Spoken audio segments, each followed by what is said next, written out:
थी, but chargeable to tax वो father in law के लिए ही होगी। क्यों? क्योंकि फादर इन लॉ ने विदाउट एनी कंसिडरेशन फ्री में ट्रांसफर किया अपना asset. Kanchan ma'am,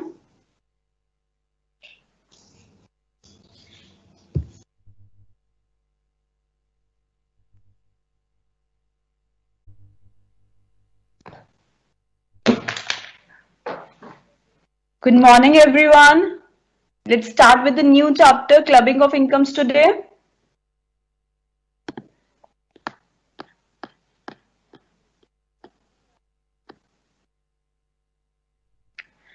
okay, clubbing of income में हम क्या पढ़ते हैं बच्चों कि मान लीजिए कोई भी एक्स वाई जेड कोई भी पर्सन है, मान लीजिए आप में से कोई भी पर्सन है एंड वो अपना एसेट किसी और को ट्रांसफर कर देता है या किसी और को कुछ मनी ट्रांसफर कर देता है एंड उसके बेसिस पे वो ये चाहता है कि जो उसने एसेट ट्रांसफर कर दी है तो उस एसेट से आने वाली इनकम जो हो वो सामने वाले पर्सन के लिए टैक्सेबल हो, तुम्हारे लिए टैक्सेबल ना हो। एग्जाम्पल के तौर पे जैसे कि मान लीजिए कोई फादर इन लॉ है, वो अपनी डॉटर इन लॉ के नाम पर, अपनी बहू के नाम पर ट्रांसफर कर देते हैं अपनी प्रॉपर्टी, ये सोच के कि अब इस प्रॉपर्टी से जो रेंट आएगा वो मेरी बहू के नाम पे चार्जेबल टू टैक्स होगा, मेरे नाम पे ना हो। तो ऐसे केस में जब आप फ्री फंड में विदाउट एनी कंसिडरेशन, आपने कोई कंसिडरेशन मतलब कोई पैसा कोई चीज कोई रिटर्न में तो कुछ लिया नहीं, फ्री फंड में आपने ट्रांसफर कर दिया, तो जब बच्चे इस तरीके का केस होता है ना फ्री फंड का ट्रांसफर का या इनएडिक्वेट ट्रांसफर का, तो उसमें मतलब एक्चुअली अभी हम इनएडिक्वेट की बात नहीं करेंगे, फ्री ट्रांसफर की बात करेंगे जहां पे कोई कंसिडरेशन चार्ज नहीं हुई। तो उस केस के अंदर जो ट्रांसफरर था, जिसने मतलब फादर इन लॉ ने जिसने ये प्रॉपर्टी दी, एसेट दिया फ्री में, उस बंदे के लिए ही वो इनकम चार्जेबल टू टैक्स होगी। आई एम रिपीटिंग, ऐसे केस में जो फादर इन लॉ हैं उनके लिए ही इनकम चार्जेबल टू टैक्स मानी जाएगी। जो रेंटल इनकम कमाई तो बहू ने थी, बट चार्जेबल टू टैक्स वो फादर इन लॉ के लिए ही होगी। क्यों? क्योंकि फादर इन लॉ ने विदाउट एनी कंसिडरेशन फ्री में ट्रांसफर किया अपना एसेट डॉटर इन लॉ को। क्यों किया उन्होंने? इनकम टैक्स अथॉरिटी मानती है कि टैक्स बचाने के लिए किया, क्योंकि उन्होंने कहा इनकम टैक्स अथॉरिटी ने कि ये जो फादर इन लॉ है इनके पास बहुत सोर्सेस से इनकम आ रही होगी, तो इनकी इनकम ऑब्वियसली बहुत ज्यादा होगी, तो वो इनकी स्लैब रेट जो रनिंग होगा, जैसे जैसे आपकी इनकम बढ़ती है आपका टैक्स रेट बढ़ता जाता है। कम इनकम पे 0 होता है, फिर और बढ़ती है इनकम 2.5 लाख रुपए, मतलब आप पूरे साल में अप टू 2.5 लाख कमाते हो तो कोई टैक्स नहीं देना। 2.5 लाख से 5 लाख के बीच में कमाते हो तो 5% टैक्स देना है। फिर आप 5 लाख से 10 लाख के बीच में कमाते हो तो 20% टैक्स देना है, और उससे भी आई मीन 10 लाख से ज्यादा कमाते हो पूरे साल में तो कितना टैक्स देना है? 30% टैक्स रेट में चले जाओगे। तो पॉइंट इज दिस बच्चे, ये जो स्लैब रेट आपको बता रही हूँ ये है slab rate up to 60 years of लोगों के लिए। 80 ईयर्स तक के लोगों के लिए बढ़ जाता है स्लैब रेट, 60 ईयर्स तक के लोगों के लिए अप टू 2.5 लाख पूरे साल में एग्जेम्प्ट होती है, उसके ऊपर उनको टैक्स लगना चालू होता है।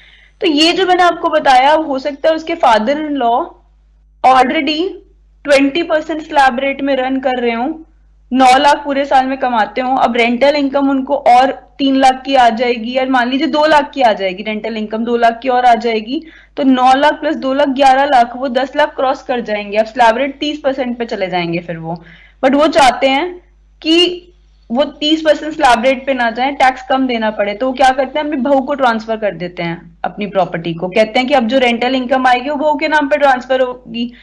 तो जो बहू के नाम पे आएगी अब रेंटल इनकम, तो उस केस में वो उनका ये कहना है ट्रांसफर होगी इन द सेंस बहू के नाम पर आएगी रेंटल इनकम, तो अब बहू के नाम पे रेंटल इनकम आएगी, उनका ये मानना है फिर बहू को टैक्स देना होगा, बहू को टैक्स देना होगा तो अप टू 2.5 लाख तो बहू के लिए टैक्स फ्री होगा, एग्जेम्प्ट होगा। 2.5 लाख इनकम जब साल में क्रॉस कर जाएगी तो बहू को टैक्स देना होगा, वो कहते हैं मेरी बहू के पास कहीं से इनकम नहीं आती, ना वो जॉब करती, ना वो बिजनेस करती, ना उसका कोई प्रोफेशन है, ना उसके पास कोई प्रॉपर्टी है जिसको बेच के उसको कैपिटल गेन की इनकम हुई है, ना उसके पास कोई और हाउस प्रॉपर्टी है जहां से उसको रेंटल इनकम आती है, ना ही उसको बैंक की एफडी से कोई इंटरेस्ट आता, ना कोई आता, कोई दूर दूर तक उसके पास इनकम नहीं है बहू के पास। तो कहते हैं अगर अब मैं ये वाले हाउस प्रॉपर्टी अपनी बहू के नाम पे ट्रांसफर कर देता हूँ, डॉटर इन लॉ के नाम पर, तो उसको जो रेंटल इनकम आएगी बहू को पूरे साल में 2 लाख रुपए की, वो 2 लाख पर मेरी बहू को टैक्स देना ही नहीं पड़ेगा, क्योंकि गवर्नमेंट ने कह रखा है 60 साल तक के लोगों के लिए अप टू 2.5 लाख अगर वो पूरे साल में कमाते हैं तो उस पर कोई टैक्स नहीं होगा। तो इस पर्सन ने सोचा स्मार्टली कि मैं अपनी ये 2 लाख पर टैक्स बचा लूंगा अपनी बहू के नाम पे ट्रांसफर करके इस प्रॉपर्टी को, और मैं फिर 20% स्लैब रेट में ही रन करूंगा, मेरी पूरे साल की इनकम में 9 लाख रुपए शो करता हूँ। तो ऐसे केस में बच्चे जहां आप टैक्स को बचाने के लिए प्रॉपर्टी को ट्रांसफर करते हो, एसेट को ट्रांसफर करते हो, इस तरीके के जो आप काम करते हो, तो इनकम टैक्स अथॉरिटी कहती है हम बेवकूफ नहीं बनेंगे, हमें पता है तुमने टैक्स बचाने के लिए ये काम किया, और इसीलिए हम ये मान लेंगे कि जो इनकम तुमने किसी और को एसेट ट्रांसफर करने के बाद किसी और के पास जो इनकम आई है, आई रिपीट, एसेट जो तुमने ट्रांसफर करी है और उसके बाद किसी और के पास जो इनकम आई है, वो इनकम हम तुम्हारी इनकम में जोड़ देंगे और फिर तुम्हारे से टैक्स वसूल करेंगे, उससे टैक्स वसूल नहीं करेंगे। ये केस तब एप्लीकेबल है जब तुमने फ्री फंड में विदाउट एडिक्वेट कंसिडरेशन अपना एसेट ट्रांसफर कर दिया। तो अब हम केसेस पढ़ेंगे, क्या क्या केसेस बन सकते हैं क्लबिंग में। फर्स्ट केस आता है income transferred without transfer of asset. कहता है सबसे पहला केस आता है कि एसेट ही नहीं ट्रांसफर किया और इनकम ट्रांसफर कर दी। तो जैसे कि एग्जाम्पल पढ़ेंगे, मिस्टर जे हैं, होल्डर हैं वो 2,14% डिबेंचर्स के। मिस्टर जे के पास ₹2 लाख के डिबेंचर्स हैं जिनपे 14% इंटरेस्ट रेट आता है, डी लिमिटेड कंपनी के डिबेंचर्स हैं ये। मिस्टर जे वहां से एनुअल इंटरेस्ट अर्न करते हैं 28,000 रुपए। जब 2 लाख का हम 14% निकालते हैं तो 2 लाख का 14% निकल के आता है 28,000। तो वो कहता है कि मिस्टर जे क्या कमाते हैं, 28,000 रुपीज एज इंटरेस्ट कमाते हैं डिबेंचर्स से। Mister J has transferred interest income of these debentures to his brother mister A while retaining the ownership of such debentures। क्या कहता है कि मिस्टर जे ने ट्रांसफर कर दिया interest income of these debentures to his brother. Mister J का एक भाई है मिस्टर ए, उसको उन्होंने इंटरेस्ट इनकम जो ये 28,000 रुपए की थी वो मिस्टर ए के अकाउंट में डाल दी, वाइल जबकि जो होल्डर थे ना डिबेंचर्स के, ओनर थे, वो अभी भी कौन बने हुए हैं, मिस्टर जे ही बने हुए हैं। तो मिस्टर जे ने जो इंटरेस्ट इनकम आई वो तो मिस्टर ए के अकाउंट में डाल दी, बट अभी भी ओनर डिबेंचर्स के मिस्टर जे हैं। तो ऐसे केस में गवर्नमेंट बोलती है, इनकम टैक्स अथॉरिटी बोलती है कि जो इंटरेस्ट इनकम 28,000 की है उस पर टैक्स मिस्टर ए को नहीं देना होगा, मिस्टर जे जिनके नाम पर अभी भी डिवेंचर्स हैं उन्हीं को देना होगा। तो क्या कहता है ये, हम पॉइंट बाय पॉइंट पढ़ेंगे। If an assessee owns an asset from which he derives some income and there is transfer of such income without transfer of ownership। एक एसएससी है जो कि इनकम कमाता है एक जगह से, वो उस इनकम को ट्रांसफर कर देता है किसी और के नाम पे, बट ओनरशिप उस एसेट की अपने पास ही रख लेता है। तो कहता है ऐसे केस में income shall be chargeable to tax as income of transferor, जिसने इनकम को ट्रांसफर किया है उसी के लिए चार्जेबल टू टैक्स होगी, and not as income of the transferee. It does not matter whether transfer is revocable और इरिवोकेबल। कहता है कोई फर्क नहीं पड़ता ऐसे केस में कि ट्रांसफर रिवोकेबल था कि इरिवोकेबल था। ट्रांसफर रिवोकेबल का मतलब क्या हो जाएगा कि आप ट्रांसफर वापस ले सकते थे इस इंटरेस्ट इनकम को, तो उसका मतलब हो गया रिवोकेबल ट्रांसफर। रिवोकेबल मतलब रिवोक कर दिया, वापस ले सकते थे। इरिवोकेबल मतलब वापस नहीं ले सकते थे। कहता है कोई फर्क नहीं पड़ता कि ये 28,000 आप वापस ले सकते थे या नहीं ले सकते थे, रिवोकेबल था या इरिवोकेबल था, कोई फर्क नहीं पड़ता दोनों ही केसेस में। बट अगर आपने एसेट तो ट्रांसफर नहीं करा, इनकम ट्रांसफर कर दी, तो जिस इंसान ने एसेट ट्रांसफर नहीं करा, इनकम ट्रांसफर करी है, उस इंसान के लिए ही टैक्सेबल होगा ये इनकम, सामने वाले के लिए नहीं होगी। ये कौन बताता है, सेक्शन 60 बताता है। नेक्स्ट बोलता है रिवोकेबल ट्रांसफर ऑफ एसेट्स। कौन सा सेक्शन बताता है? सेक्शन 61 कहता है income from asset transferred under revocable transfer shall be taxable in the hands of transferor.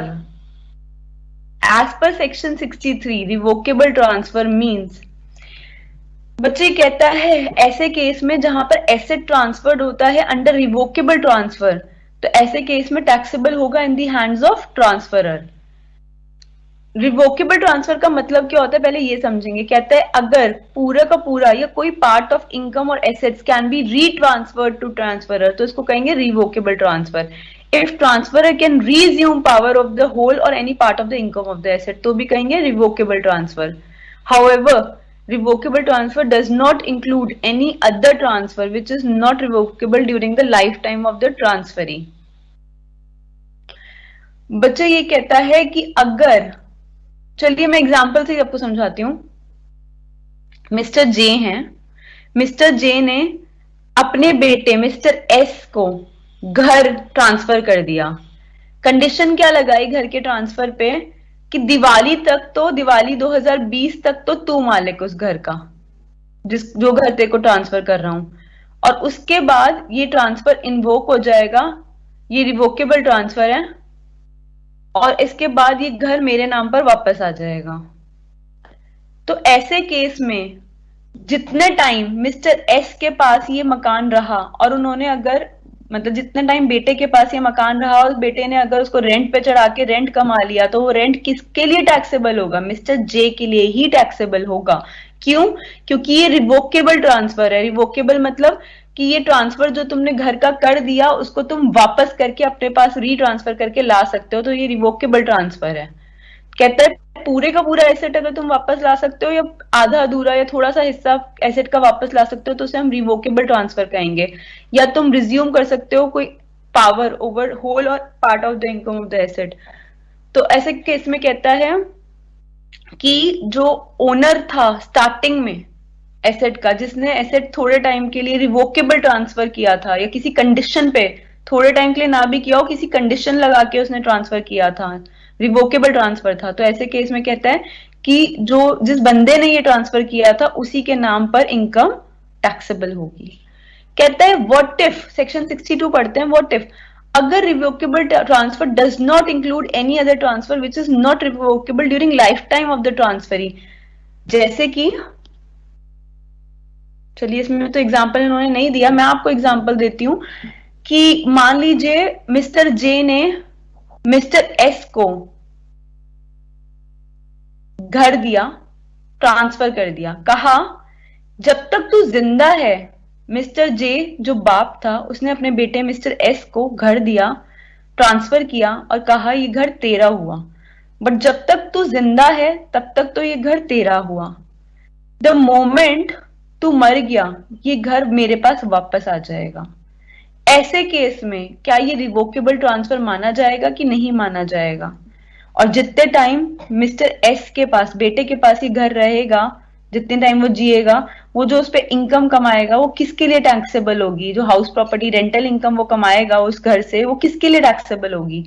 तो आंसर इज इस तरीके के ट्रांसफर जो लाइफ टाइम, जितने टाइम ट्रांसफर ही जिंदा है, जितने टाइम जिसको ट्रांसफर किया जा रहा है वो इंसान जिंदा है, उतने टाइम वो वापस नहीं लिया जा सकता, रिवोकेबल उतने टाइम नहीं है। ऐसे ट्रांसफर्स को हम रिवोकेबल ट्रांसफर नहीं मानते। ऐसे केसेस में जिसको ट्रांसफर किया गया है वो जो भी इनकम कमाता है, जैसे हमारे एग्जांपल में हाउस प्रॉपर्टी इनकम कमाएगा, रेंटल इनकम, वो इनकम उसी इंसान के लिए टैक्सेबल होगी जिसको ये ट्रांसफर होकर मिला है। जिस बंदे ने ट्रांसफर किया है, जैसे कि हमारे एग्जांपल में मिस्टर जे, उसके लिए टैक्सेबल नहीं होगी। देखिए फिर से पढ़ो section 62। However revocable transfer does not include any other transfer which is not revocable during life time of the transferee. Next कहता है clubbing of remuneration of spouse, section 64 subsection 1 subsection 2। Example से समझाऊंगी आपको। मिस्टर जे पार्टनर हैं एक partnership firm में, वहां पर उनकी 50% प्रॉफिट शेयरिंग रेशो है। कहने का मतलब मिस्टर जे जिस पार्टनरशिप फर्म में है वहां पर 50% शेयर है, उनकी वाइफ उसी पार्टनरशिप फर्म जॉब करती हैं और उनको रेम्यूनरेशन मिलती है, बट उनकी वाइफ को जो रेम्यूनरेशन मिलती है वो उनकी टेक्निकल और प्रोफेशनल स्किल्स और एक्सपीरियंस को मैच नहीं करती। मिस्टर जे की जो वाइफ पढ़ी लिखी, इतनी ज्यादा नॉलेजेबल, इतनी ज्यादा टेक्निकल, इतनी ज्यादा एक्सपीरियंस वाली लेडी नहीं है कि उनको इतने पैसे रेम्यूनरेशन की सैलरी के मिलते जितने उन्हें मिलते हैं। तो जाहिर सी बात है उन्हें क्यों मिल रहे हैं इतने एक्स्ट्रा पैसे, इसलिए क्योंकि मिस्टर जे पार्टनर है उस फर्म। तो कहते हैं कि फिर जो मिसेस जे पैसा कमाएंगी, उनकी सैलरी इनकम किसके लिए टैक्सेबल करेंगे? मिस्टर जे फॉर मिसेस जे। क्यों लेंगे? मिस्टर जे ही तो अपनी इन्फ्लुएंस से, अपनी पोजीशन की वजह से आ रही है, तो मिस्टर जे ने ही कमाई है इनडायरेक्टली ये सैलरी, तो मिस्टर जे के लिए ही टैक्सेबल हो जाएगी ये सैलरी इनकम। जो मिसेस जे कमाएंगी वो मिस्टर जे के लिए टैक्सेबल हो जाएगी। तो अब इसी को हम थ्योरेटिकल पार्ट में पढ़ेंगे। क्या कहता है? क्लबिंग ऑफ रेम्यूनरेशन, रेम्यूनरेशन मतलब सैलरी जो मिली है स्पाउस को, clubbing of remuneration of spouse, जो सैलरी स्पाउस को मिली है वो तुम्हारी सैलरी में क्लब हो जाए। तुम्हारे हस्बैंड या वाइफ को जो सैलरी मिली है वो तुम्हारी मतलब सैलरी या तुम्हारी इनकम में क्लब हो जाए, ये बताता है सेक्शन 64 सबसेक्शन 1 सबसेक्शन 2। कहता है an individual is chargeable to tax in respect of any salary, commission, fees or any other form of remuneration received either in cash or in kind by spouse from a concern in which individual has substantial interest। कहता है अगर किसी individual का किसी भी concern में, मतलब partnership firm या कहीं पर भी सब्सटैंशियल इंटरेस्ट है, मतलब वहां पर वो डायरेक्टर है, वहां पर वो पार्टनर है, स्टेक होल्ड करता है, कुछ भी है, ऐसे केस में अगर उसकी स्पाउस को कोई भी कैश में या काइंड में कोई भी सैलरी मिलती है या कमीशन मिलता है, तो ऐसा सैलरी या कमीशन चार्जेबल टू टैक्स होगा। किसके लिए? उस इंडिविजुअल के लिए जो पार्टनरशिप फर्म या कंपनी में डायरेक्टर है या पार्टनर है। और ये तब चार्जेबल टू टैक्स होगा जब स्पाउस को पैसा जो मिल रहा है वो ज्यादा मिल रहा है एज कंपेयर टू जितनी वो काबिलियत थी, उसकी टेक्निकल और प्रोफेशनल स्किल्स और एक्सपीरियंस जितना था। अगर मान लीजिए स्पाउस के पास अच्छा खासा टेक्निकल और प्रोफेशनल स्किल्स और एक्सपीरियंस था, काबिलियत थी, और फिर उसको ये सब मिल रहा है, तो ये स्पाउस के लिए, वाइफ के लिए ही टैक्सेबल होगा या हस्बैंड के लिए ही टैक्सेबल होगा, एज द केस में B. This shall not be applicable if spouse earns income due to application of technical or professional skills or experience। कहता है if husband and wife both have substantial interest in the concern and both are in receipt of remuneration from the concern, then the remuneration of both shall be clubbed in the hands of spouse whose total income is greater excluding such salary income। क्या कहता है बच्चे? कहता है कि अगर मान लीजिए हस्बैंड एंड वाइफ दोनों का पार्टनरशिप फर्म है, अगर कोई उसमें पार्टनरशिप है, या दोनों का किसी कंपनी में डायरेक्टर या कोई और पोस्ट दोनों ने होल्ड कर रखी है, और दोनों को ही कुछ ना कुछ रेम्यूनरेशन मिलती है, लाइक कमीशन मिलती है, फीस मिलती है, कुछ मिलती है इन जगहों से, तो कहता है दोनों की जो रेम्यूनरेशन मिली है दोनों को हम आपस में जोड़ देंगे और वो किसके लिए टैक्सेबल करेंगे? दोनों में से जो ज्यादा कमा रहा होगा ना उसके लिए टैक्सेबल कर देंगे, और सैलरी इनकम को एक्सक्लूड कर देंगे, सैलरी इनकम को नहीं इंक्लूड करेंगे इसमें। कहता है salary income to be clubbed shall be computed first in the hands of receiver under the head of salary. कहता है सैलरी इनकम जो क्लब होएगी shall be computed first in the hands of receiver under the hands of salary, and then it shall be included in the total income of an individual under the same head। This means taxable salary shall be clubbed। I repeat, the salary income जो club होगी वो compute होनी चाहिए in the hands of receiver under the head of salary, and it shall be included, किसमें include होनी चाहिए? total income of the individual under the same head। इसका मतलब है टैक्सेबल सैलरी को क्लब किया जाएगा। नेक्स्ट बात कहते हैं सब्सटैंशियल इंटरेस्ट का मतलब क्या है? कहता है in case of a company it means that the individual along with relatives should hold 20% और more of equity shares at any time during previous year. कहता है अगर तुम ये कहते हो कि किसी कंपनी में सब्सटैंशियल इंटरेस्ट है किसी का, तो इसका मतलब ये है कि उस कंपनी में वो अपने रिलेटिव्स के साथ मिलकर 20% या 20% से ज्यादा इक्विटी शेयर्स होल्ड करता है। और अगर तुम किसी और कंसर्न में, कंपनी को छोड़ के और किसी कंसर्न लाइक पार्टनरशिप कंसर्न या किसी और जगह पे कहते हो कि सब्सटैंशियल इंटरेस्ट है, तो it means that the individual along with his relative should be entitled to 20% और more of the profits at any time during previous year. कहता है कि किसी भी पार्टनरशिप फर्म या और किसी कंसर्न में अगर तुम ये कहते हो कि तुम्हारा सब्सटैंशियल इंटरेस्ट है, इसका मतलब तुम और तुम्हारे रिलेटिव्स को मिलकर उस जगह 20% या उससे ज्यादा के प्रॉफिट्स के मालिक होने चाहिए हो तुम eight any time during previous year. कहते हैं रिलेटिव का मतलब क्या है। अब यहाँ पे कह रहे हो रिलेटिव, रिलेटिव का मतलब कहता है हस्बैंड या वाइफ से है, भाई या बहन से है, या कोई लीनियन असेंडेंट या डिसेंडेंट ऑफ इंडिविजुअल से है, बच्चों से है।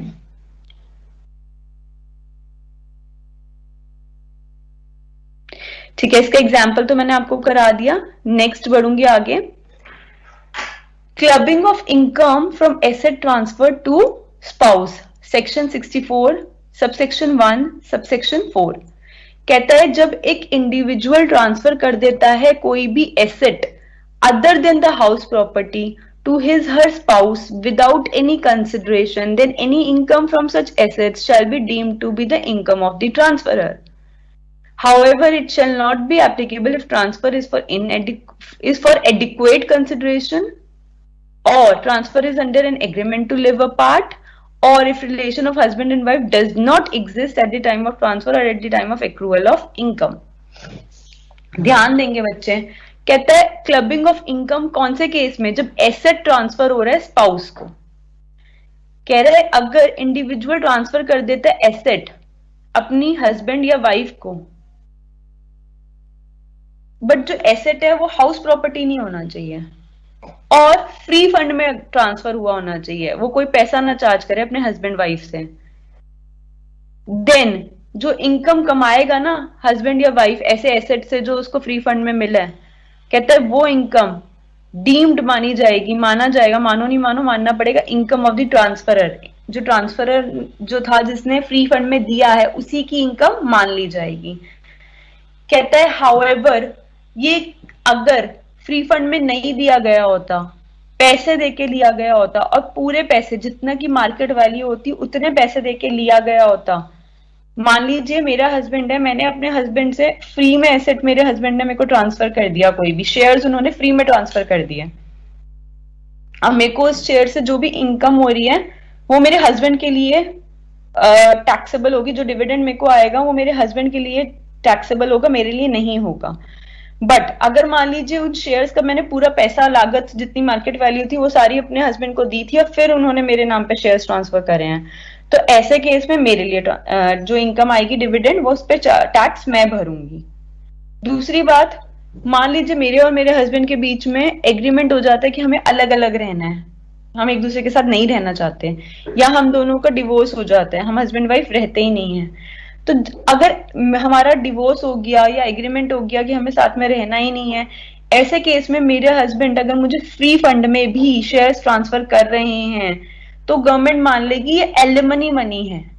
एलिमनी मनी मतलब कि गुजारा भत्ता करने के लिए, शादी टूटने के बाद मेरे को अपना खर्चा उठाने के लिए मेरे हस्बैंड ने कुछ मुझे पे कर दिया है, तो गवर्नमेंट कहेगी ऐसे केस में जो पैसा कमाएगी अब वाइफ इस चीज से, जो उसके पास एसेट आया है, शेयर्स जो आए हैं उससे जो डिविडेंड वाइफ कमाएगी, जब उसका एग्रीमेंट टू लिव अपार्ट हो चुका, जब वो डिवोर्स हो चुका, तो ऐसे केस में वो क्या मान लेंगे कि वो पैसा किसके लिए टैक्सेबल होगा, वाइफ के लिए, हस्बैंड के लिए टैक्सेबल नहीं होगा। नेक्स्ट है, कहता है if asset transfer is invested by spouse in any business being done by transferee or as a capital in partnership firm. कहता है अगर transferred asset is invested by spouse in any business being done by transferee or as a capital in partnership firm। मान लीजिए मेरे husband ने मेरे नाम पर कोई एसेट ट्रांसफर करी और मैं कोई बिजनेस कर रही हूं, उसमें सीधा लगा दिया उस एसेट को, फिर रिपीट कर रही हूं, मैंने कहा कि मान लीजिए मेरा कोई हस्बैंड है और मेरे हस्बैंड ने क्या किया है, एक एसेट थी हस्बैंड के नाम पे, उसने वो एसेट मेरे नाम पर मेरे बिजनेस में ट्रांसफर कर दिया। मैं एक बिजनेस करती हूँ, उसने मेरे बिजनेस में ट्रांसफर कर दिया एसेट। या फिर पार्टनरशिप फर्म में एज अ कैपिटल दे दिया है। मैं पार्टनरशिप फर्म में एक पार्टनर हूँ, उसने एज अ कैपिटल दे दी है पार्टनरशिप फर्म में। तो कहता है इन दैट केस कौन सी अमाउंट टैक्सेबल होगी, ट्रांसफरी के लिए टैक्सेबल होगी। तो कहता है जितना भी प्रॉफिट, अब मान लीजिए पहला केस लेके चलती हूँ, मैं बिजनेस करती थी, मेरे हस्बैंड ने एक एसेट अपनी मेरे बिजनेस में लगा दी। अब उन्होंने जो एसेट मेरे बिजनेस में लगाई उससे मैंने फर्दर पैसा कमाया। जो मैंने पैसा कमाया, वो प्रॉफिट जो मैंने कमाया उस पे, उसमें से सारा का सारा मेरे को टैक्स भरना है या कुछ पोर्शन पे मेरे हस्बैंड को टैक्स भरना है। तो उसके लिए ये कहता है जितना आप टैक्सेबल इनकम अर्न करते हो उसको मल्टीप्लाई कर दो जितना amount of asset transferred on first date of previous year था। जो आपका प्रीवियस ईयर हमारे लिए 2019-20 है, मतलब 1 अप्रैल 2019 से लेके 31 मार्च 2020, इसका फर्स्ट डे कौन सा है, 1 अप्रैल 2019। कहता है 1 अप्रैल 2019 को जितना आपने अमाउंट इन्वेस्ट किया आउट ऑफ एसेट्स ट्रांसफर्ड वो लिख दो, डिवाइड कर दो total investment of transfer on first day of the previous year. Example से शायद आपको ज्यादा समझ आएगा, ध्यान देंगे। मिस्टर जे ने बिजनेस, मिसेस जे, देख ध्यान दीजिएगा, वाइफ ने, मिसेस जे ने स्टार्ट किया बिजनेस बुटीक का। किस तारीख को स्टार्ट किया, 1 अप्रैल 2018 को। कैसे स्टार्ट किया, उन्होंने 5 लाख रुपए इन्वेस्ट करे उस बिजनेस में। मिस्टर जे ने गिफ्ट, जो मिस्टर जे उनके हस्बैंड थे, उन्होंने गिफ्ट कर दिया 2 लाख रुपए उन्हें ऑन 15 अप्रैल 2019। मतलब एक साल तो 1 अप्रैल 2018 से लेकर 31 मार्च 2019 तक खत्म हो गया था। उसके बाद जो नया प्रीवियस ईयर चालू हुआ था 1 अप्रैल 2019 से, उसके अंदर उन्होंने 15 तारीख को 2 लाख रुपए गिफ्ट कर दिए। फिर profit earn by her for previous year ending 31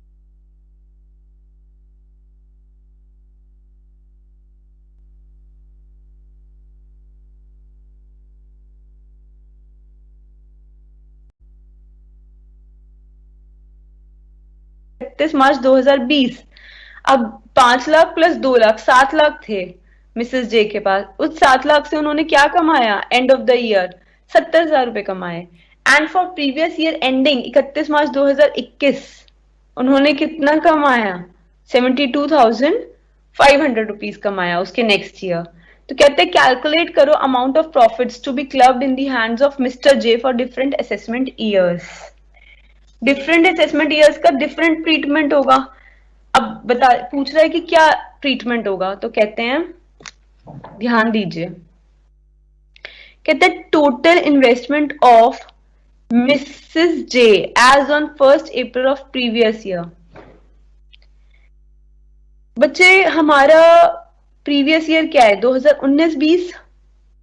हमारा असेसमेंट ईयर क्या है, 2020-21। तो यही इसने लिख रखा है 2020-21 अगर असेसमेंट ईयर है तो प्रीवियस ईयर हमारा 2019-20 होगा। तो कह रहा है total investment of missus J as on 1 April of previous year, मतलब 1 अप्रैल ऑफ 2019 को कितनी उनकी इन्वेस्टमेंट थी। कहता है 1 अप्रैल 2019 को उनकी इन्वेस्टमेंट 5 लाख थी, क्योंकि 1 अप्रैल 2018 में 5 लाख उन्होंने इन्वेस्ट करे थे। नेक्स्ट ईयर 31 मार्च 2019 तक भी 5 लाख ही रहे। उसके अगले दिन 1 अप्रैल 2019 को भी 5 लाख रहे। बट 15 तारीख को अप्रैल में उनके पास 2 लाख और आ गए, उनके हस्बैंड ने गिफ्ट कर दिए। तो पहली तारीख जो थी प्रीवियस ईयर की, उस तारीख पे तो उनके पास 5 लाख ही थे। फिर कहता है amount of investment as on 1 April previous year out of gifted money. अब यहाँ पर कुछ गिफ्ट करा है, कोई अमाउंट पहली तारीख साल की में कुछ है इन्वेस्टमेंट, कहते हो नहीं, नील। कहता है प्रॉफिट अर्न कितने किए हैं इस पूरे साल में, कहते हैं प्रॉफिट अर्न पूरे साल में किए हैं 31 मार्च 2020 को, ये साल खत्म हो रहा है ना, 1 अप्रैल 2019 से स्टार्ट होकर 31 मार्च 2020 को साल खत्म हो रहा है। कह रहा है 70,000 रुपए का प्रॉफिट है, लिख दिया 70,000। फिर कहते हैं profits taxable for mister J, mister J के लिए कौन से प्रॉफिट्स टैक्सेबल होंगे? अब मिस्टर जे के लिए 70,000 रुपए प्रॉफिट जो उन्होंने कमाया है मिसेस जे ने, उसमें से कितना पोर्शन मिस्टर जे के लिए टैक्सेबल होगा? तो कहते हैं 70,000 को लिख दो इनटू जितना पैसा मिस्टर जे ने इन्वेस्ट किया था कैपिटल में वो लिख दो। तो उसने कहा अभी तक तो कुछ नहीं किया था, उन्होंने जो किया है 2 लाख रुपए वो 1 अप्रैल 2019 के बाद किया है, वो हम यहाँ पे नहीं लिखेंगे, अभी तक तो नील किया है। आउट ऑफ टोटल इन्वेस्टमेंट कितनी करी है मिसेस जे ने अपने बिजनेस में? तो उन्होंने तो 5 लाख रुपए करी है, तो यहाँ पे 5 लाख से डिवाइड किया। तो यहाँ पे आप जीरो को 5 लाख से डिवाइड करते हो, जीरो से उसको मल्टीप्लाई करते हो 70,000 से जीरो, तो यहाँ पर तो profits taxable for mister J zero आ गए। अब प्रॉफिट्स मिसेस जे के लिए कितने टैक्सेबल होंगे? मिसेस जे के लिए 70,000 में से कितनी अमाउंट टैक्सेबल होगी? पूरी की पूरी 70,000 उनके लिए टैक्सेबल होगी। कुछ अमाउंट मिस्टर जे के लिए टैक्सेबल हो जाती तो हम उसको माइनस कर देते, बट मिस्टर जे के लिए तो नील टैक्सेबल है, तो 70,000 में से नील घटा दिया, बचा कुचा 70,000 मिसेस जे के लिए टैक्सेबल है। आई होप यहां तक का आपको क्लियर होगा। कहते हैं अब बताओ calculation of income to be clubbed in the hands of mister J for assessment year 2021-22। ध्यान दीजिएगा बच्चे, हमारे पॉइंट ऑफ व्यू से, एग्जामिनेशन पॉइंट ऑफ व्यू से हमारा प्रीवियस ईयर 2019-20 है, असेसमेंट ईयर 2020-21 है। असेसमेंट ईयर 2020-21 के हिसाब से हमने यहाँ पे बता दिया कि टोटल इनकम इन्वेस्टमेंट मिसेस जे ने इतनी करी थी, मिस्टर जे ने बाद में करी है, वो इसमें नहीं इंक्लूड होगी। प्रॉफिट इतने अर्न हुए थे, उसके बेसिस पे कैलकुलेशन करके profits taxable for mister J and Mrs J सब निकाल लिया। यहां तक का खत्म। अब आगे बढ़ते हैं बच्चे। कहते हैं calculation of income to be clubbed in the hands of mister J for assessment year 2021-22। अब कहते हैं अगले साल के लिए बताओ क्या मिस्टर जे के लिए कुछ टैक्सेबल होगा या सिर्फ मिसेस जे के लिए टैक्सेबल होगा पूरा? तो कहता है total investment of missus J as on 1 April previous year. अब अगर हमारा असेसमेंट ईयर 2021-22 है तो प्रीवियस ईयर कौन सा हो जाएगा? ऑब्वियसली 2020-21 हो जाएगा। जस्ट पहले वाला असेसमेंट ईयर से जस्ट पहले वाले साल को हम कहते हैं प्रीवियस ईयर। असेसमेंट ईयर 21-22 है तो प्रीवियस ईयर आपका 20-21 हो जाएगा। प्रीवियस ईयर अगर आपका 20-21 है तो कहता है कि 20-21 का मतलब है 1 अप्रैल 2020 से स्टार्ट होके 31 मार्च 2021 तक चला। मींस 1 अप्रैल 2020 वाले दिन देखो इन्वेस्टमेंट कितनी है।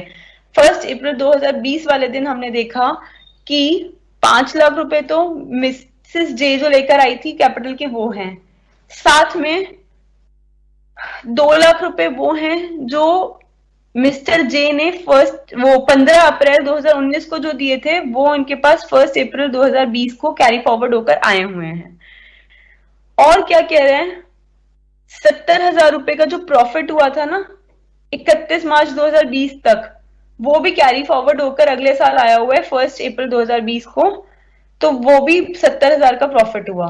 तो in totality 5 lakh plus 2 lakh plus 70,000, 7,70,000 रुपए टोटल इन्वेस्टमेंट है मिसेस जे की as on 1 April previous year. कहते हैं आउट ऑफ द इन्वेस्टमेंट आपको ये निकालना है कि कितना टैक्सेबल मिस्टर जे के लिए, कितना मिसेस जे के लिए। कहते हैं amount of investment as on 1 April previous year out of gifted money 2 lakh रुपए। प्रॉफिट कितने अर्न हुए? कहते हैं 72,500 लिखा हुआ है, देख लो कि profits earned by Mrs. J for previous year ending this is this much and for previous year ending this is this much। तो प्रॉफिट भी बता रखा है कि इस साल के एंड होते होते प्रॉफिट उनको इतने हुए, ये भी बता रखा है कि total investment of missus J इतनी है, ये भी बता रखा है investment as on 1 April previous year out of gifted money 2 lakh है। अब कह रहे हैं profits taxable for mister J कितने होंगे? कहते हैं 72,500 को इनटू कर देंगे, जितने प्रॉफिट्स उस साल कमाए उसको मल्टीप्लाई कर देंगे कितने में, जितना शेयर मिस्टर जे का था हमारी टोटल कैपिटल इन्वेस्टमेंट में। मिस्टर जे ने 2 लाख कैपिटल इन्वेस्ट करी थी आउट ऑफ 7,70,000, तो 7,70,000 में से 2 लाख लिख देंगे विच इज इक्वल टू 18,831 जो है वो profits taxable for mister J होंगे। तो मिसेस जे के लिए कितना टैक्सेबल होगा? मिसेस जे के लिए टैक्सेबल होगा जितना टोटल प्रॉफिट आया उसमें से कितना प्रॉफिट टैक्सेबल मिस्टर जे के लिए हो गया उसे घटा दो, मतलब 72,500 में से 18,831 घटा दो, बचा कुचा 53,669 जो है वो प्रॉफिट टैक्सेबल फॉर मिसेस जे है। अभी तक का कोई डाउट किसी को भी? नेक्स्ट आता है बच्चे clubbing of income from assets transfer to sons wife, section 64 subsection 1 subsection 6 कहता है, जैसे कि मैं आपको एग्जांपल दे रही थी कि अगर फादर इन लॉ ने डॉटर इन लॉ को आफ्टर 31 मई 1973, 31 मई 1973 के बाद ये रूल आया था कि अगर किसी भी इंसान ने अपनी बहू को विदाउट एडिक्वेट कंसिडरेशन, उससे पूरे पैसे वसूल करे हुए बिना, सस्ते में या फ्री ऑफ कॉस्ट कोई ट्रांसफर किया है एसेट, तो ऐसे केस में हम क्या करेंगे? तो कहते हैं but for clubbing to be effective the relationship with daughter in law should exist at the time of एक्विवल and at the time of clubbing. And इसके लिए कह रहा है if individual transfers any asset to daughter in law without adequate consideration the income from asset shall be included in the total income of the transferor. कह रहा है कि तुमने अपनी बहू को मान लीजिए घर ट्रांसफर कर दिया इनकम टैक्स बचाने के लिए, और तुमने अपनी बहू से उसके बदले में कोई पैसे नहीं चार्ज करे घर ट्रांसफर करने के बदले में, या बहुत मिनिमल चार्ज करे, मान लो कि 200 लाख का घर था, तुमने सिर्फ 2 लाख चार्ज करे, तो कहते हैं ऐसे केस में जो इनकम आएगी वो किसके लिए टैक्सेबल होगी? वो ट्रांसफरर के लिए टैक्सेबल होगी, ट्रांसफरी के लिए टैक्सेबल नहीं होगी। कहते हैं next clubbing of incomes from asset transfer for the benefit of the spouse, section 64(1) subsection 7 कहता है अगर income from assets transfer to any person or association of persons for the benefit of spouse with adequate consideration shall be included in total income of the transferor, it is not necessary that asset should be transferred to spouse itself। क्या कहता है बच्चे? ये कहता है कि मान लीजिए आपने अपने हस्बैंड या वाइफ के नाम पे ट्रांसफर नहीं करा, किसी और के नाम पे ट्रांसफर किया अपने एसेट को, बट आपकी जो मंशा थी वो अपने हस्बैंड या वाइफ को हेल्प करने की थी।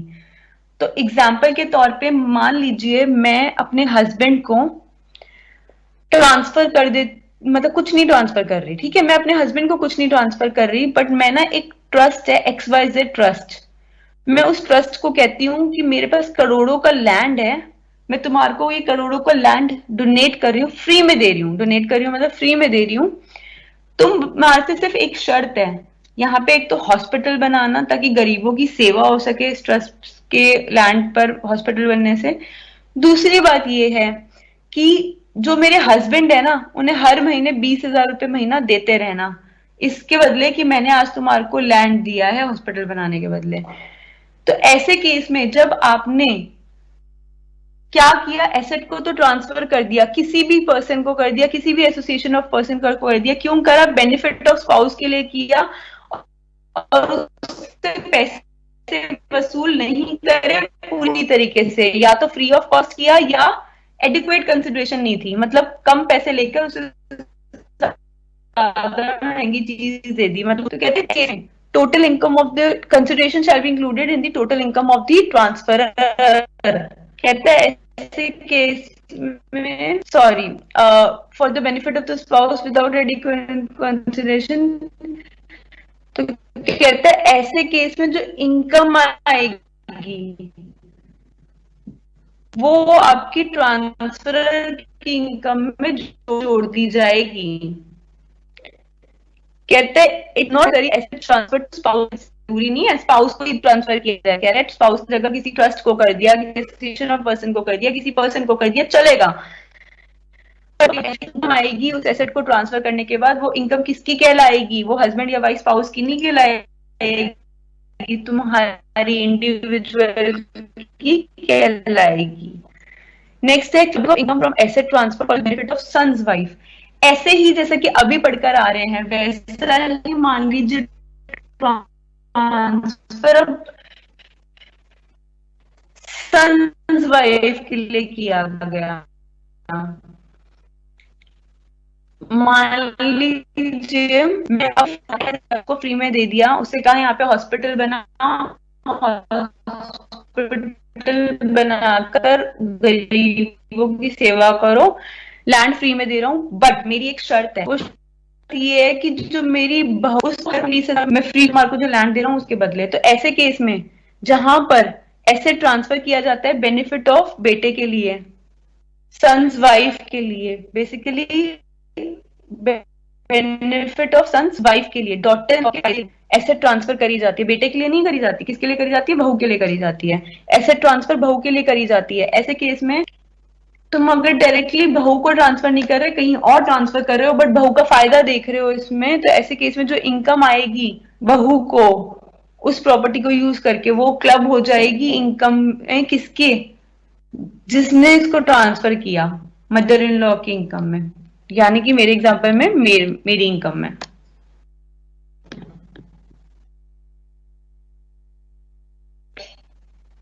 नेक्स्ट है बच्चे, अब बच्चे हमारे पास लास्ट के 10 मिनट्स बच गए हैं। 10:50 पे हम क्लास ओवर करेंगे और उसके बाद हम 10 मिनट्स डाउट लेंगे इस चैप्टर के। और बच्चे उसके बाद जो आपका मैंने आज ही लिखवा रखा था set off and carry forward of losses, वो आज नहीं हो पाएगा because we all short of time. तो set off and carry forward and deductions दोनों ही मैं आपको नेक्स्ट क्लास में फॉर श्योर करा दूंगी। नेक्स्ट है आपका clubbing of income of minor child, section 64 subsection 1A। mark it as very very very very very important from examination point of view in your mind। कहता है first point, income of minor child will be included in the total income of that person whose total income is greater before including income of the child. मान लीजिए मेरी शादी हो चुकी है मान लीजिए, और मेरे हस्बैंड है, मेरे हस्बैंड और मैं, हम दो पर्सन हैं, हम दोनों अलग अलग कमाते हैं। मेरे हस्बैंड मान लीजिए 12 लाख रुपए साल में कमाते हैं, मैं 8 लाख रुपए साल में कमाती हूँ। तो अगर ऐसा केस है तो कहता है ऐसे केस में अगर तुम्हारा कोई बच्चा है, माइनर चाइल्ड है, जो 18 साल से छोटा है, माइनर चाइल्ड है, वो कोई पैसा कमाता है, कोई भी पैसा कमाता है, वो सिंगिंग कंपटीशन में जाता है, वहां पे पैसा कमाता है, तो वो कहता है कि ऐसे केस में income of the minor child किसके लिए टैक्सेबल हो? देखिए, जो 18 साल से छोटा है वो तो टैक्स भर नहीं सकता, तो जाहिर सी बात है उसकी इनकम क्लब होगी उसके मम्मी या पापा की इनकम के साथ, ताकि वो लोग टैक्स भरे।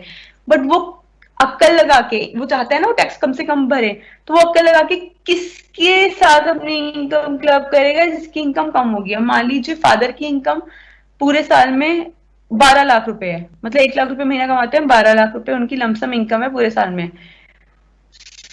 तो अगर ऐसा है कि फादर की इनकम लमसम इतनी है और 12 लाख पूरे साल में, मदर की 8 लाख है, तो ऐसे केस में जो बच्चा है ना माइनर चाइल्ड, उसकी इनकम किसकी इनकम के साथ क्लब कर दी जाएगी? कहता है पेरेंट में से जिसकी इनकम टोटल इनकम ग्रेटर होगी ना, मतलब 12 लाख से अबव जिसकी है, उसके साथ क्लब कर दी जाएगी।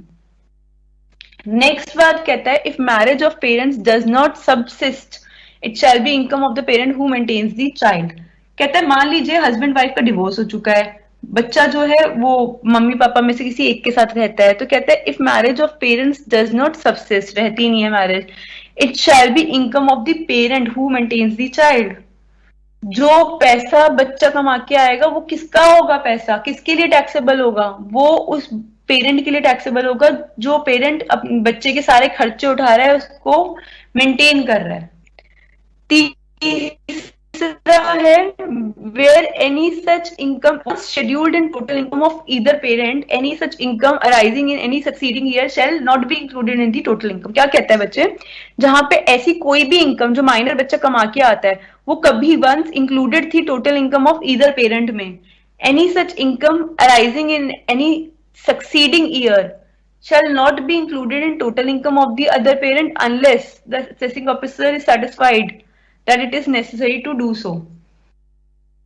आई होप आपको समझ आया होगा कि अगर कोई माइनर चाइल्ड पैसे कमा के लाया है तो उसको हम total income of the parent में अगर एक बार शो कर चुके हैं, एनी सच इनकम, ऐसी कोई भी इनकम अराइजिंग जो सक्सीडिंग ईयर में अराइज हो जाएगी, उसको हम total income of other parent में इंक्लूड नहीं करेंगे अनलेस असेसिंग ऑफिसर हमारे को ऐसा बोलता है कि वो सेटिस्फाइड है कि ऐसा कर लो।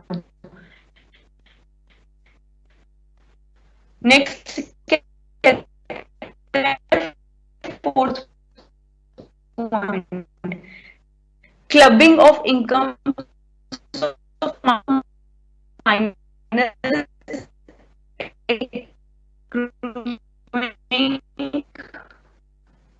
वेट कितनी देर बची है हमारे पास? 6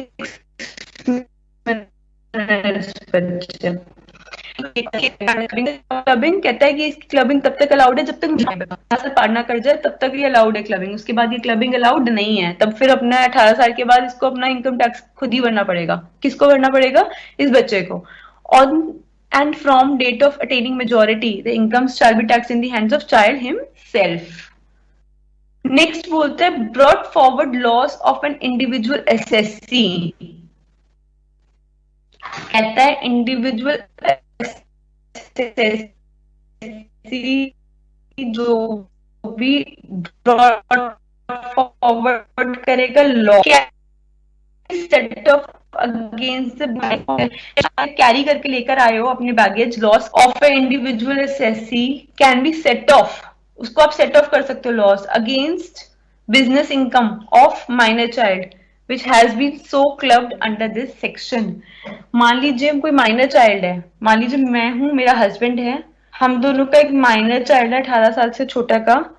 अब कहता है ऐसे केस में अगर कोई लॉस फॉरवर्ड होकर आया है लास्ट ईयर से against the business income of minor, उसको हम सेट ऑफ कर सकते हैं। मान लीजिए बिजनेस इनकम माइनर की, माइनर ने कोई गाना, माइनर सिंगर टाइप है, बचपन से ही उसने गाना गाया, गाना गाकर उसने पैसे कमाए 1 लाख रुपए। तो ये 1 लाख रुपए ये कह रहा है कि ये तो इनकम हो गई। अब ये कह रहा है कि जो भी ब्रॉड फॉरवर्ड लॉस होगा ना इंडिविजुअल एसएससी का, उसको आप सेट ऑफ कर सकते हो इस बिजनेस इनकम से। मान लीजिए लॉस हुआ था 70,000 रुपए का, तो 70,000 को इस 1 लाख से आप सेट ऑफ कर सकते हो और 30,000 रुपए का सिर्फ आपको बच जाएगा। आई सेड 1 लाख रुपए में से हमने कहा कि 70,000 रुपए हम क्या है, कह रहा है कि 70,000 रुपए, 30,000 बच जाएगा। 70,000 ध्यान दीजिए, brought forward loss of individual SSC can be set off against the business income of minor child which has been so clubbed under this section. कह रहा है कि अगर आप कोई भी लॉस कैरी फॉरवर्ड करके लाए हो और अब इस साल में माइनर की इनकम हो रही है, तो वो कहता है विच हैज बी, एंड वो माइनर की इनकम क्लब हो गई है पेरेंट की इनकम के साथ, तो कहता है ब्रॉट फॉरवर्ड लॉस को आप क्या कर सकते हो, सेट ऑफ कर सकते हो इस इनकम से।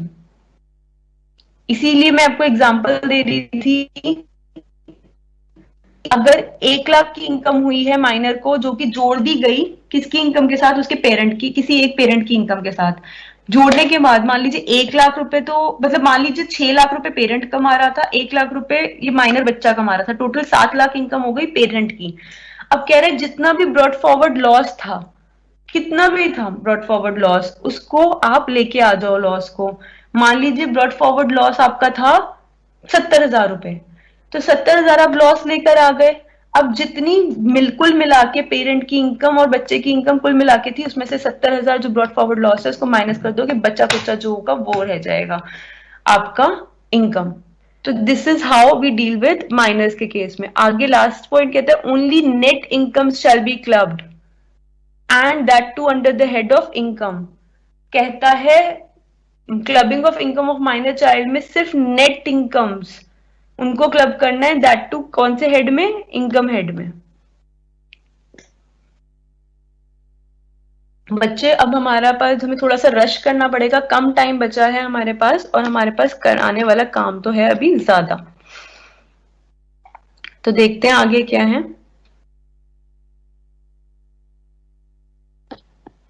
ओके, माइनर चाइल्ड का ही आगे के प्रोविजंस बता रहा है। अभी तक 6 पॉइंट्स पढ़े हैं, 7th पॉइंट बता रहा है कि जो डिडक्शंस है ना सेक्शन 80C से 80U की, अभी वो आप पढ़ोगे नेक्स्ट क्लास में। वो क्या होता है कि आप पहले अपनी सारी इनकम जोड़ डाल देते हो, सैलरी की, बिजनेस की, कैपिटल गेन की, हाउस प्रॉपर्टी की, अदर सोर्सेस की, सारी इनकम को ऐड करके जो टोटल इनकम बनती है, उस टोटल इनकम में से आप जो हम ये चैप्टर पढ़ रहे हैं ना, क्लबिंग प्रोविजन लगा देते हो, सेट ऑफ लगा देते हो, कुल उसके बाद जो बच्ची कुछ जितनी इनकम होती है, उस इनकम में से गवर्नमेंट कहती है अभी टैक्स मत दो, इनमें से ये चीजें हमने माइनस करनी, डिडक्ट करनी अलाउ करी है, इन डिडक्शंस को माइनस कर लो, जो बच्ची कुछ इनकम होगी उस पर टैक्स देना। तो डिडक्शंस होती हैं वो जो माइनस करनी अलाउड होती है। तो ये डिडक्शंस हमारे को सेक्शन 80C से 80U के बीच में दी गई हैं। and they shall be allowed till the aggregate of income of minor child and that of a parent of a minor child. कहते हैं डिडक्शंस ऑफ सेक्शन 80C से लेके 80U की अलाउड होंगी till the aggregate of the income of minor child and that of a parent of a minor child. और क्या कहता है, minors shall not be allowed the deductions under section 80C to 80U on account of the income which have been clubbed in the hands of parent. कहते हैं जो income minor ने कमाई थी, मान लीजिए 1 लाख कमाई थी और उसने अपने पेरेंट की इनकम के साथ क्लब हो गई है उसकी, माइनर को वो डिडक्शंस अलाउ नहीं होंगी 80C से 80U की on account of that income. कहते हैं in the following cases income of minor shall not be clubbed.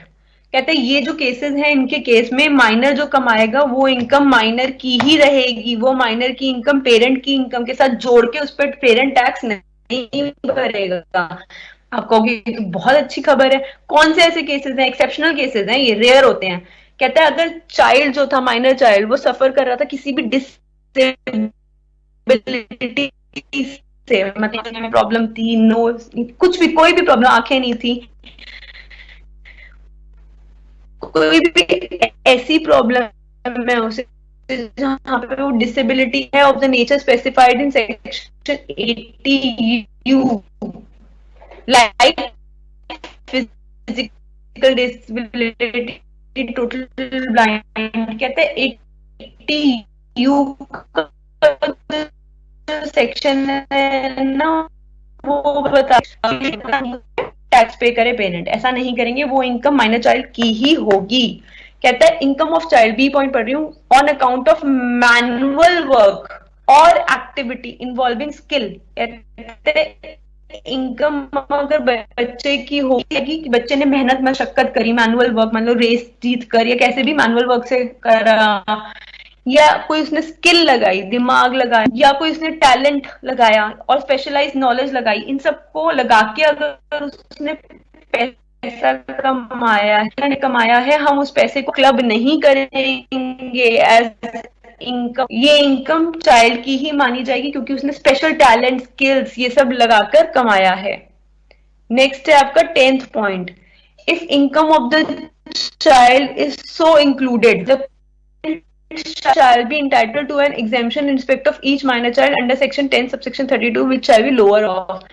कहता है अगर इनकम माइनर चाइल्ड की इंक्लूड हो गई, किसके साथ इंक्लूड हो गई, क्लब किसके साथ हो गई, पेरेंट की इनकम के साथ, तो कहता है पेरेंट को ऐसे केस में एग्जेम्पशन मिलना है in respect of section 10 subsection 32. ये बताता है कि कितना एग्जेम्पशन मिलना चाहिए. कहता है शुड बी 1500 रुपए per annum per child. Second कहता है income of minor so included in the income of the parent. फिर से रिपीट कर रही हूँ बच्चे, ये कहता है कि अगर कोई इनकम बच्चे और वो जो पेरेंट है उसको एग्जेम्पशन मिलेगी in respect of such income which, और एग्जेम्पशन कितनी होगी, लोअर ऑफ होगी 1500 रुपए पर एनम पर चाइल्ड या income of the minor so included in the income of the parent. कहता है ऐसे केस में exemption is available from the total income of the minor child that is included in the total income of the SSC.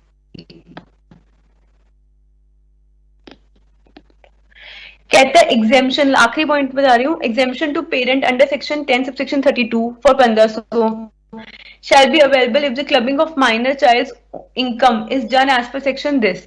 If income is added to section this of deemed ownership, then exemption of this shall not be allowed. कहता है exemption जो parent को दी जाती है 10 subsection 32 के अंदर, किस बात की एग्जेम्पशन है, जो अभी हमने पढ़ी, ये वाली एग्जेम्पशन जो दी जाती है उन्हें, कितने की, 1500 रुपए की. शैल बी अवेलेबल, तभी अवेलेबल है clubbing of minor child income is done as per section 64(1)(a), तब तो अवेलेबल है. बट अगर क्लबिंग इस प्रोविजंस के हिसाब से नहीं हुई, सेक्शन 27 की डीम्ड ओनरशिप के हिसाब से हुई है, तो ये एग्जेम्पशन अवेलेबल नहीं है. तो ऐसे ही इसने एग्जाम्पल ले रखा है कि मास्टर जे हैं, अर्न करते हैं इंटरेस्ट 5000, बैंक के एफडी हैं, mister J has let out the house. बच्चे फिर आप ये वाला एग्जाम्पल खुद पढ़ लेना, आपको ये समझ आ जाएगा. और 12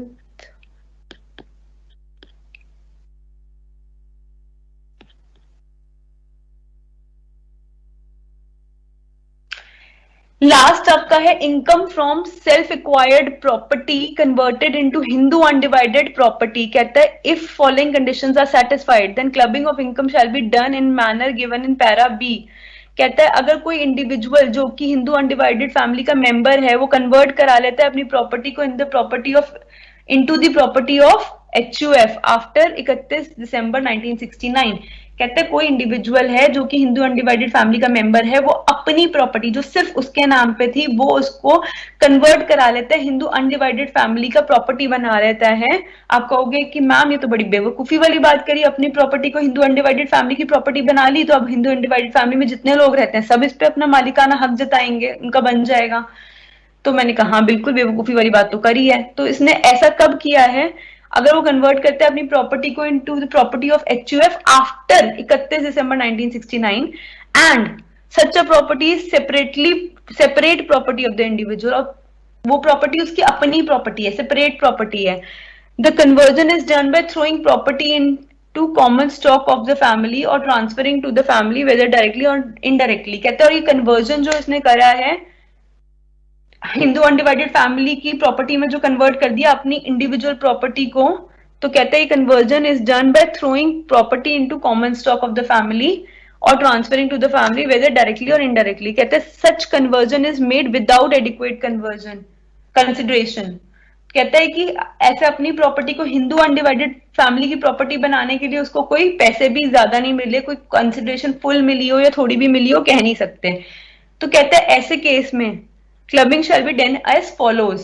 हमने क्या कहा, जिसके अंदर कोई आदमी था जैसे मैंने अपनी प्रॉपर्टी को हिंदू अनडिवाइडेड फैमिली की प्रॉपर्टी में कन्वर्ट करा दिया, तो ऐसे केस में कहते हैं कि क्लबिंग तब होगी जब from the time of conversion till the time it is partitioned among the members of Hindu undivided family. कहते हैं जिस टाइम पे कन्वर्जन किया मैंने अपने एसेट को, अपनी प्रॉपर्टी को मैंने हिंदू अनडिवाइडेड फैमिली की प्रॉपर्टी बना दी, तो जिस टाइम पे मैंने कन्वर्जन किया till the time it is partition among the members of Hindu undivided family, तब जब मैंने पार्टीशन कर दिया, बांट इन द सेंस बांटा नहीं, मैंने जब कन्वर्ट कर दिया, जब मैंने अपनी प्रॉपर्टी को कन्वर्ट कर दिया हिंदू अनडिवाइडेड फैमिली की प्रॉपर्टी में, और हिंदू अनडिवाइडेड फैमिली की प्रॉपर्टी जब बट जाएगी सारे लोगों में तब तक क्लबिंग करी जाएगी। The income from such converted property shall be clubbed in the hands of transferor। I repeat, मैं एक इंसान हूं, मैं हिंदू अनडिवाइडेड फैमिली की मेंबर हूं, हम सब मिलकर बिजनेस करते हैं हिंदू अनडिवाइडेड फैमिली में, जो हम बिजनेस करते हैं और जो एसेट्स होते हैं हिंदू अनडिवाइडेड फैमिली के उस पर सबका इक्वल मालिकाना हक होता है। एक प्रॉपर्टी ऐसी थी जो मेरी इंडिविजुअल थी, सिर्फ मेरी थी, मान लीजिए मेरे नाना जी ने मुझे दी थी या कुछ भी था, वो प्रॉपर्टी सिर्फ मेरी थी, वो प्रॉपर्टी मैंने कन्वर्ट कर दी हिंदू अनडिवाइडेड फैमिली की प्रॉपर्टी में। मैंने कहा अब सबका हक है, तुम सबका, जितने भी हिंदू अनडिवाइडेड फैमिली मेंबर्स हैं। अब उस प्रॉपर्टी को जो मैंने सबके नाम पर ट्रांसफर कर दी, अपने नाम पर भी सबके नाम पर भी, सब इक्वल हिस्सेदारी बन गई सबकी। तो ऐसी प्रॉपर्टी से अगर मुझे इनकम आ रही है, कब, हिस्सेदारी बंटने के बाद, सबको हिस्सेदारी अपनी अपनी मिल गई उस प्रॉपर्टी में जो मैंने ट्रांसफर करी थी, हिस्सेदारी बंटने के बाद, तो जिन जिन की प्रॉपर्टी है उसको टैक्स भरना है उस पे, जिसपे अगर उन्होंने रेंटल इनकम कमा ली है तो। बट जब तक मैंने तो कन्वर्ट कर दिया हिंदू अनडिवाइडेड फैमिली में, अपनी प्रॉपर्टी को मैंने तो कह दिया ये हिंदू अनडिवाइडेड फैमिली की प्रॉपर्टी हो गई, मैंने तो साइन कर दिए कागज, बट अभी तक ये बटी नहीं है उन सब लोगों में, हिंदू अनडिवाइडेड फैमिली मेंबर्स जितने हैं ना उन सब में आपस में नहीं बटी। तब तक जितनी भी इनकम आएगी उस प्रॉपर्टी से, मतलब रेंटल इनकम, वो सारी की सारी उस पर टैक्स कौन भरेगा, मैं, ट्रांसफरर। नेक्स्ट कहते हैं on the partition of the property among members of family the income arising to such individual and to his or spouse shall be clubbed in the income of such individual. क्या कहते हैं, जब partition होगा property का among family members, तो income जो arise होगी to such individual and to his or her spouse shall be clubbed in the income of such individual.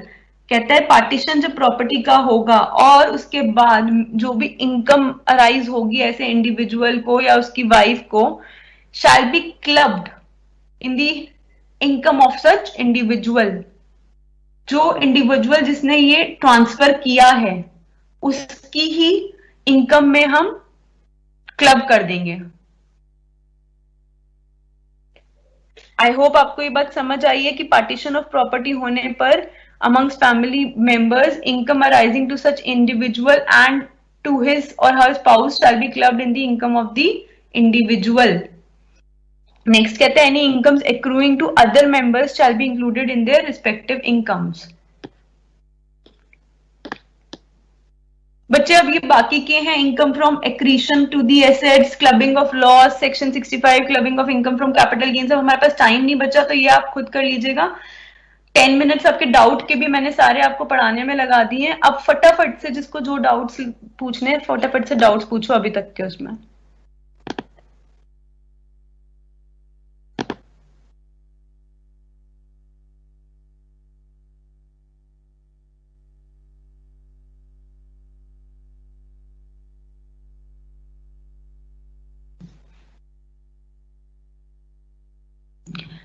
Kartik झोरी कह रहा है मैम पीडीएफ शेयर करो या फिर कोई ग्रुप क्रिएट करो so that we can take the PDF from the group. बच्चे आपके जो वन ड्राइव है ना वहां पर मेरे को अपलोड करनी है. I didn't get the time. मैं अपलोड आपकी कर दूंगी. ये तो श्योरिटी है कि आपकी लास्ट क्लास से पहले पहले अपलोड हो जाएगी आपकी A to Z सारी पीडीएफ्स. ठीक है, वहां से आप इसको देख सकते हैं और बाकी रिकॉर्डेड लेक्चर्स आप देखते रहो जो भी आपकी एसओएल की वेबसाइट पर आ रहे हैं.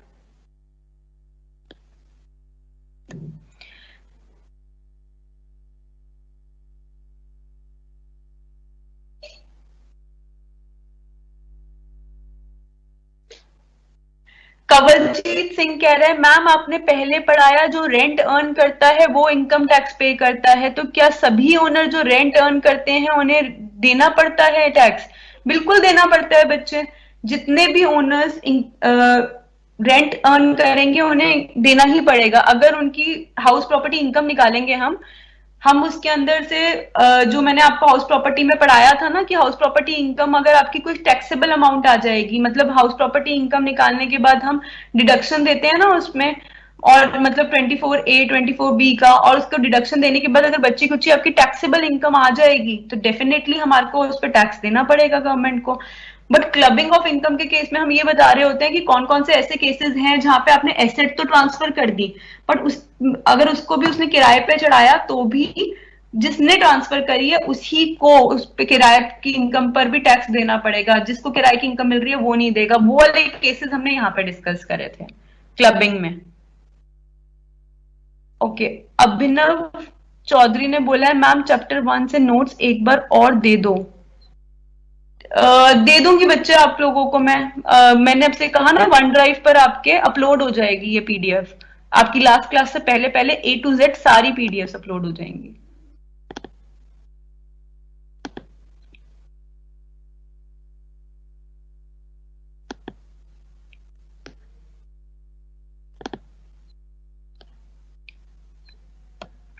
मेघा जोशी ने बोला है will direct theory question come in exam. Megha ये आपको चेक करना पड़ेगा और मैं नेक्स्ट क्लास तक आपको चेक करके बता दूंगी कि थ्योरी क्वेश्चन इसमें से आएगा या नहीं आएगा आपका क्लबिंग से. यूज हो सकता है बड़े फुल फ्लेश प्रैक्टिकल क्वेश्चन में इसका, और थ्योरी का तो आई हैव टू चेक. आप भी अपने 10 इयर्स में चेक करिए. मैंने आप सबको कहा था कि आपको 10 ईयर टाइमली परचेज करने हैं और बुक भी परचेज करनी है. पहले आपको गिरीश आहूजा बुक से पढ़ना है, उसके बाद आपको 10 ईयर से सॉल्व करके देखना है.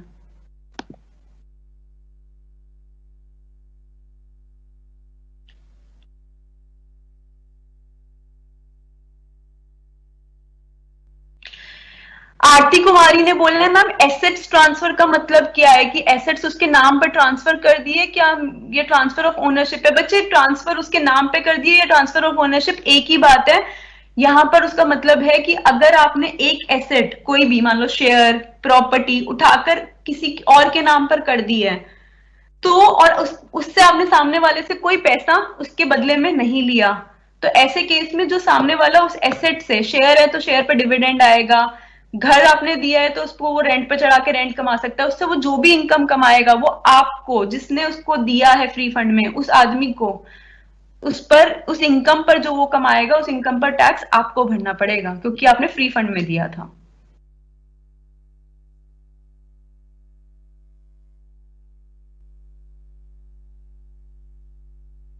नारायण मलिक कह रहे हैं ma'am what will happen in case of house property. ये तो बच्चे मैंने आपको बता दिया था इसमें कराते कराते में.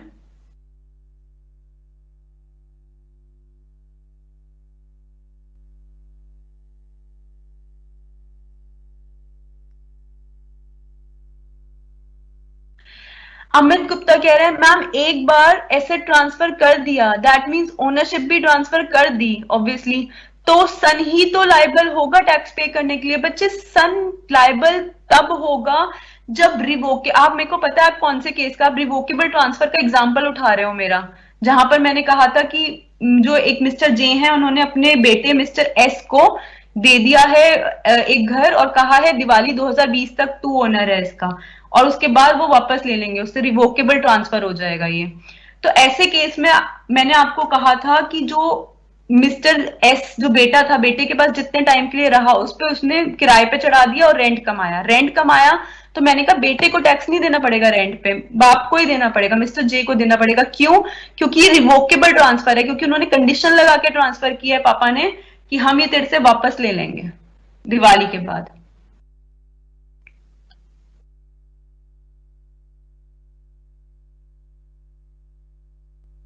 हिमांशु ने बोला है कि मैम ये जो आप टॉपिक पढ़ा रहे हो उसकी पीडीएफ कैसे मिलेगी? वन ड्राइव पे मिलेगी बच्चे, लास्ट जो आपकी क्लास होगी उससे पहले पहले आपको सारी पीडीएफ मिल जाएंगी।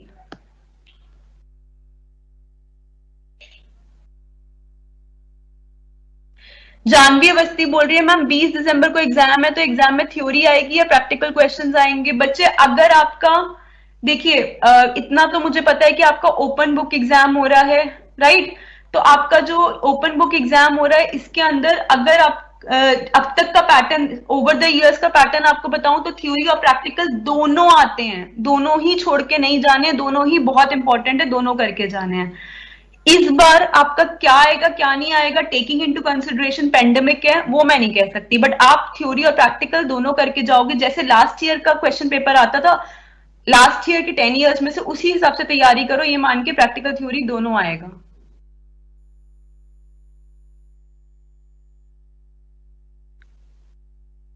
एनॉनमस ने पूछा मैम पीडीएफ कैसे डाउनलोड करें टॉपिक का जो आप पढ़ा रहे हो? मैंने आपको बच्चे बता दिया, वन ड्राइव पे मैं अपलोड करूंगी आपकी लास्ट क्लास से पहले पहले, 11 तारीख की आपकी लास्ट क्लास है, मेरी कोशिश रहेगी 6-7 तारीख तक मैं आपकी अपलोड कर दूंगी सारी पीडीएफ, तो उधर से आप डाउनलोड कर सकते हैं। जानवी अवस्थी पूछ रही है ma'am practical question study material से ही आएंगे? नहीं बच्चे, कोई जरूरी नहीं है, स्टडी मटेरियल से भी आ सकते हैं, बाहर से भी आ सकते हैं, खुद बनाकर भी दे सकता है टीचर आपको, आपको कॉन्सेप्ट समझ आना चाहिए।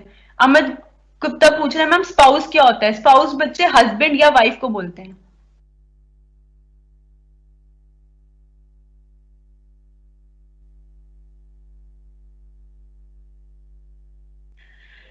जानवी अवस्थी ने बोला है पर मैम मिस्टर जे ने 2 लाख रुपए 2019-20 ईयर में दिया है, तो असेसमेंट ईयर 20-21 में लेना चाहिए था।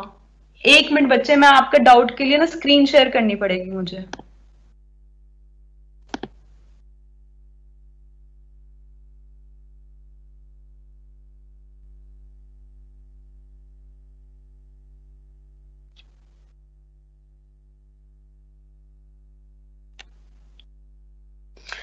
ये वाला डाउट है आपका इस क्वेश्चन इलस्ट्रेशन से, आप कह रहे हो कि मैम ये 15 अप्रैल 2019 को 2 लाख रुपए गिफ्ट करे हैं, कहने का मतलब 1 अप्रैल 2019 से 31 मार्च 2020 के बीच में, कहने का मतलब 2019-20 प्रीवियस ईयर में इन्होंने 2 लाख रुपए दिए हैं। तो अब आपका क्वेश्चन है कि मैम हम कौन से ईयर में हैं? देखो बच्चे 19-20 ईयर में उनके पास 2 लाख मिले हैं उन्हें, तो सीधी सीधी बात है, हम जब देखते हैं ना ये सब कैलकुलेशन, हम सबसे पहले प्रीवियस ईयर 19-20 के लिए जब देखेंगे तो हम प्रीवियस ईयर 19-20 के स्टार्टिंग डेट पे देखेंगे, फर्स्ट अप्रैल पे। क्यों? रूल देखो, रूल था, रूल क्या कह रहा था, टैक्सेबल इनकम अर्न जितना भी, मतलब उन्होंने कहा था कि अगर ऐसा कुछ हुआ कि एसेट को ट्रांसफर किया गया स्पाउस को, ठीक है, स्पाउस के किसी बिजनेस में या वो कोई पार्टनरशिप में कैपिटल के फॉर्म में या कैसे भी एसेट को ट्रांसफर किया गया, और उस मतलब मान लीजिए मैं वाइफ हूँ, मेरा हस्बैंड है, मेरे हस्बैंड ने मेरे को, मैं बिजनेस करती हूँ, मैं बिजनेस में 5 लाख रुपए लेके आई हूँ, मेरे हस्बैंड ने और एडिशनल 2 लाख रुपए मेरे को दे दिए, तो मेरे हस्बैंड ने जब बाद में दिए, बस स्टार्टिंग में मैं 5 लाख लेके आई कैपिटल, अब बाद में मेरे हस्बैंड ने 1 साल बाद मुझे 2 लाख और दे दिए, मेरे पास टोटल 7 लाख हो गए। अब मैं उन 7 लाख को लगा के पैसा कमाऊंगी, प्रॉफिट अर्न करूंगी, जो मैं प्रॉफिट अर्न करूंगी वो मेरी टैक्सेबल इनकम अर्न हो जाएगी। उसमें से कितना अमाउंट पे मैं, जितने पैसे मैं कमाऊंगी प्रॉफिट, उसमें से मैं कितने पे टैक्स भरूं और मेरे हस्बैंड कितने पे टैक्स भरे, वो निकालने के लिए क्या होगा, जितना मेरी टोटल इन्वेस्टमेंट होगी, मतलब 7 लाख, 5 लाख प्लस 2 लाख, 7 लाख हो गई ना, नीचे लिख दी मैंने, और कितनी amount invested out of assets on the first date of previous year, वो कितनी है, 5 लाख, वो मैं यहाँ पे लिख दूंगी। क्यों?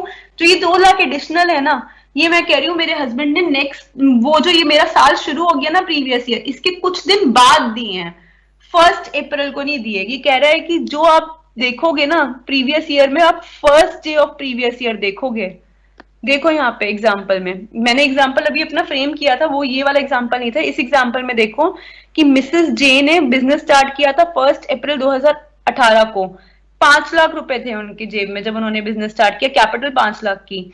फिर पूरा एक साल 2018 से 19 उन्होंने अपने कैपिटल 5 लाख के साथ बिजनेस किया। फिर मिस्टर जे ने अगले साल उनको 2 लाख, मिस्टर जे उनके हस्बैंड थे, अगले साल उन्होंने 2 लाख गिफ्ट करे, बट 1 अप्रैल 2019 को गिफ्ट नहीं करे उन्होंने। तो क्योंकि उन्होंने 1 अप्रैल 2019 को गिफ्ट नहीं करे, तो नेक्स्ट ईयर भी 2019 के अंदर भी हम कितना मानेंगे उनके कैपिटल को, 5 लाख ही मानेंगे।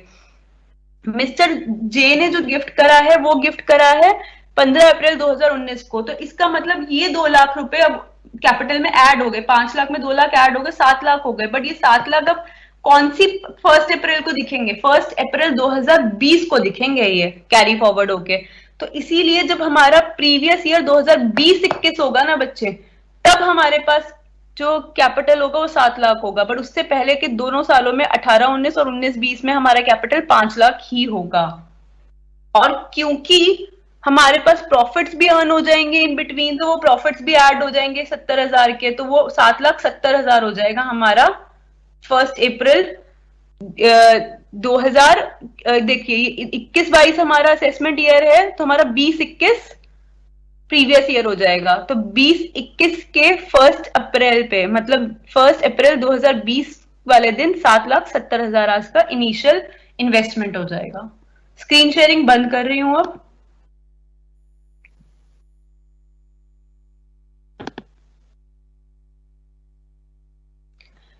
बच्चे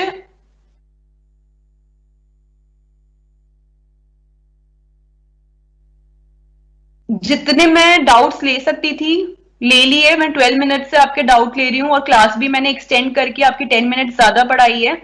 अब we are running short of time, तो मेरे को अब क्लास ओवर करनी पड़ेगी। But for now I would say कि आप जब ये स्लाइड्स आपको मिल जाएंगी तब आप ये सारी स्लाइड्स अच्छे से पढ़ लेना। प्लस अभी के लिए आपकी बुक में, क्योंकि एक एक चीज अवेलेबल है, आप अपनी बुक खोल के ये चैप्टर पूरा पढ़ेंगे। कुछ टॉपिक्स ऐसे होंगे जो आज की क्लास में, क्योंकि टाइम हमारे पास कम था, सिर्फ 1 घंटे का था, वो मैं कवर नहीं कर पाई हूँ, तो वो भी टॉपिक्स आपको खुद से पढ़ने हैं क्लबिंग ऑफ इनकम के। वैसे मोस्टली मैंने कवर कर दिए हैं, तो आपको कुछ भी बुक में जो दे रखा है वो छोड़ के नहीं जाना है, ठीक है। बट आपको अपना पहले सिलेबस चेक करना है वेबसाइट पे कि आपके बीकॉम के सिलेबस में क्या क्या है। हो सकता है बुक में कुछ एक्स्ट्रा दे रखा हो, बीकॉम के सिलेबस में जितना है वो आपको करके जाना है। बीकॉम का सिलेबस अपने डीयू की वेबसाइट पे चेक कर लेना। गाइडलाइंस मेरे को आपसे शेयर करनी थी, वो फिर गाइडलाइंस रह गई हैं, मैं नेक्स्ट क्लास में आपसे गाइडलाइंस बीकॉम की शेयर करती हूँ, ठीक है। Thank you so much class, that's it for today, bye bye, take care, hanging up.